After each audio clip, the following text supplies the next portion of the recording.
I would just like to move on in my life. I would like you to just leave me alone. There's something about it that feels parasitic.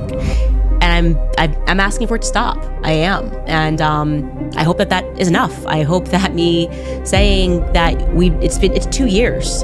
Okay? You have to get over a past relationship sooner than 2 years for your own mental health. Ladies and gentlemen, welcome back to the Nissim Black Show. My honor, my joy to be with all of you always. Listen, we are back on the matter that has been disrupting and destroying probably most of our brain cells, and that is Candace Owens again. Now, listen, to keep everybody up to date, I know I have not been presenting as much lately. I've had a lot of things I had to deal with in my personal life. But therefore, coming back to everything, just to update some of you who have not been following or have been waiting for me to say anything about it. Yes, obviously, Candace has been right now in this feud right now with the Daily Wire. Her numbers are plummeting. All this nonsense that she was talking about with Ben Shapiro. And the truth is actually that her audience is getting tired of her. And this is important for all of us because in the full grand scheme of everything, as we will talk about much more and more on today's show, Dan Bongino returning, what that means for the conservative movement. What is conservatism? Is there a pattern between all of these people who have now come into the woke right, these camp of grifters and groypers? And quite interestingly enough, one thing I would like to say actually is that a person like Nick Fuentes, although is vile, disgusting, says horrible things, he's an anti-Semite, he's a bigot, he's a racist, he's all of those things and above. One thing he is not, at least, he's not a dum-dum. He's just not a person who's not at least well-read on a lot of the things that he says. Now, you may disagree with a lot of the things. We may disagree with a lot of things that he says, but he's not just going to throw things out there and just grift and gripe off of nothing. He at least has serious complaints, and they could be backed up by many, many generations of bigots and anti-Semites, right? Who he's well read up on their literature. And so when he gives things, they just feel a little bit more thorough. Like, that's a person that hates me, and I can respect that opponent as a person who is vile and disgusting and everything else. But at least it's not he's just throwing these things out the side of his neck and he's not doing it just for money, as opposed to where all the rest of these people, the flip-floppers, the Candaces, the Megans, the Tuckers, the usual suspects, Bongino is letting them all have it. Dave Smith, he just went after. And I'm saying all of that, going back to the matter at hand, talking about Candace Owens. It's all coming to a head. We've been calling it. You've been calling it. We've been calling it together. Her fans, her audience is waking up. They're starting to see that everything that she's saying has been complete garbage. Showing here. Now, all that talk about Ben Shapiro's losing followers, all these other things, Candace is going down. Ben Shapiro was going up. At one point, Candace was at the #1 spot. As she was doing all of this nonstop, groyping and grifting and all this, so-called journalism investigation on Charlie Kirk and on Bridget Macron and what her sexuality is and what she is, all these other things. Now we're seeing all of this is coming to head because the audience is starting to wake up. Nobody said it better than this influencer. I have to play this clip for you. Roll clip 5. Candace Owens' podcast fell from #1 to 54, and her YouTube viewership is down 95%. So in order to get her mojo back, she's literally calling Elon Musk a robot. I can't make this up. Watch this clip. I think that we are fighting machines. I think that these people are not humans, that they're sentinels that maybe look like humans. And look at Elon Musk and Sam Altman and Peter Thiel, and I'm pretty sure they're hybrid. You know what I mean? I don't know if I stabbed you if you bleed, I've been saying for over a month that she hasn't given her audience a climax. And at a certain point, they were going to get tired. You can't just be building them up and have a climax. Well, her numbers have tanked, and her team no doubt told her she needs to switch the subject. And she picked out of all the subjects saying that Elon is a robot and that she doesn't believe he bleeds if you poke him. Candace Owens is the Jerry Springer of media. She is now the Jerry Springer of media. She's completely lost it. She's going to say whatever she can to get views. And you know what? This is so awesome that people are waking up. But at the same time, it's just, sometimes it feels a little too late. And the reason why I'm saying that is because the thing that's got most people disturbed is the midterms. Now, for some reason, I'm hoping and I'm believing.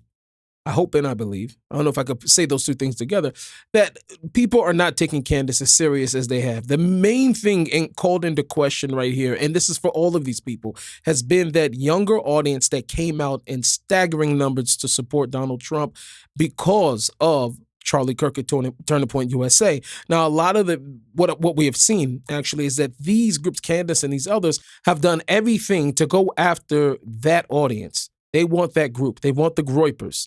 And they have platformed Nick. They've talked nicely about Nick, and they've done all these other things, even the feuding, all these other things back and forth, saying at least we stand together against Israel. We start to see that that's where these guys usually find their place of compromise, that at least we all feel the same way about Israel. Megyn Kelly, she's also falling off. We'll talk about that later on in the show. However, Candace Owens is delusional. She thinks that the Daily Wire is stalking her, but I think the Daily Wire has finally had enough.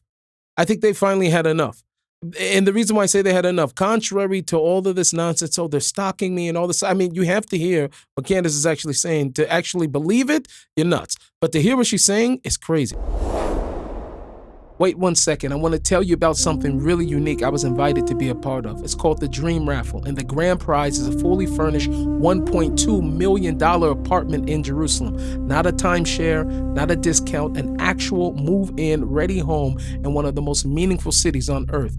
You're entering a raffle, so it's a chance to win. But here's what matters to me. This isn't just about the prize. The raffle was run by a nonprofit, and every ticket supports real causes in Israel. Emergency responders, families in need, widows and orphans, soldiers, and community support programs. So whether you win or not, your participation is doing real good.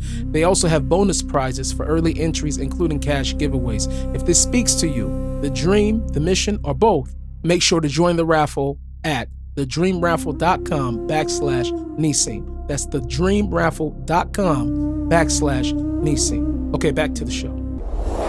Like to move on in my life. I would like you to just leave me alone. There's something about it that feels parasitic, and I'm asking for it to stop. I am, and I hope that is enough. I hope that me saying that it's 2 years. Okay, you have to get over a past relationship sooner than 2 years for your own mental health. Now, I think any of us, we all know that who's been bringing up who the most, right? It's been Candace Owens. And we're not just going to tell you that. We're going to show you that. We have receipts for you today. Many of you know that I like to operate only on receipts. So we're going to show you Candace being stalked by the Daily Wire, or quite the opposite. I genuinely feel like when you break up with someone and you have a crazy ex, that was how it felt like being fired from the Daily Wire. Daily Wire, the Daily Wire, the Daily Wire, the Daily Wire, from the Daily Wire, the Daily Wire, the Daily Wire, Andrew Klavan, my crazy ex-boyfriend, Andrew Klavan. The Daily Wire. The Daily Wire. He does some stuff for the Daily Wire. The Daily Wire. The Daily Wire. The Daily Wire. At the Daily Wire. The Daily Wire. The Daily Wire. From the Daily Wire. From the Daily Wire. The Daily Wire. From the Daily Wire. Take the Daily Wire. The Daily Wire. Ben Shapiro. Dave Smith. The answer to this question might get you kicked off the Daily Wire. I had to laugh at that. That's really funny. The Daily Wire. And the Daily Wire. My psycho ex-boyfriend. Daily Wire. Daily Wire. Daily Wire. Reagan Conrad. Jeremy Boring. The Daily Wire. Daily Wire. Daily Wire. Daily Wire with the Daily Wire and the Daily Wire. Brett Cooper out at the Daily Wire. Daily Wire, the Daily Wire. The Daily Wire, the Daily Wire, Daily Wire, the Daily Wire. Daily Wire, sign up for the Daily Wire. After I got fired from the Daily Wire, we're like, she's done, she's toast. The Daily Wire, the Daily Wire, the Daily Wire. Ben Shapiro, fuck you and the midget horse that you rode in on.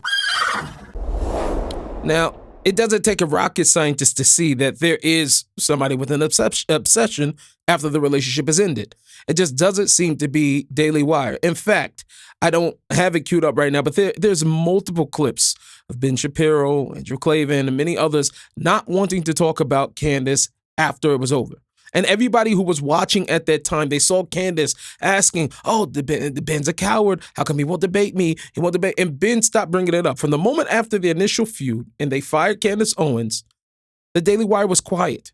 I mean, we're just now seeing a clip, just weeks ago, of Jeremy Bourne basically telling everybody why, at the Daily Wire, why they fired Candace Owens. This clip is just not coming. They didn't even make it public. Steven Crowder had to share this. Goes to show the sportsmanship, and rather the ability to be grown-ups on the behalf of the Daily Wire, who are just now really starting to give Candace exactly what she deserves, just for the simple fact of what she's doing to TPUSA and what she has done and what she's pushing in the conservative movement. So that is really what's going on. And Candace is losing. She's losing the plot very fast. She's losing fans. She's losing followers. She's even losing even close followers, people that have been following her and pushing out her rhetoric. Now she is going down, and it's getting so bad that, ladies and gentlemen, she is now using ChatGPT to write her scripts. And you can't tell me this ain't ChatGPT. He's a parasite. He's a worm. I meant that. He sees health and he believes that it belongs to him. His trade is not commentary. It's not politics. It's theft. And in the case of Andrew Breitbart, he behaved like a maggot on a corpse, like he's doing right now with Charlie Kirk. Now, I mean, it doesn't take a rocket scientist. Anybody who's tried to use ChatGPT to help them, right, and you could tell within a second. Please let me know in the comments if you think that was ChatGPT. Either that or she's a really, really bad writer. That was horrible. That was horrible. She was better off with dropping the F-bombs and everything else she was doing on Ben. Okay, so the problem here, ladies and gentlemen, is not a matter of whether or not people are taking Candace serious anymore, because they're not. I think the plot has been completely revealed. It's been shown for what it is.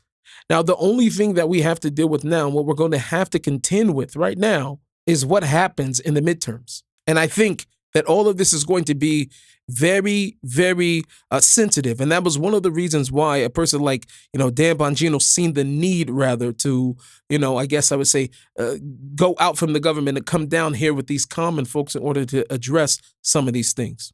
Very interested to know what all of you think. Please make sure you leave a like, a comment, hit the notification bell. And remember always, ladies and gentlemen, to serve God or to live trying.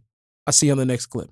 My beloveds, you just finished a clip from a full episode of the Nissim Black Show. If you enjoyed it and you want to see more clips, you can click right here and that'll take you to some more clips. But if you want to watch the full episode, which I recommend so that you don't miss anything, click right here. Make sure you like and subscribe, hit the notification bell, and remember always to serve God or to live trying.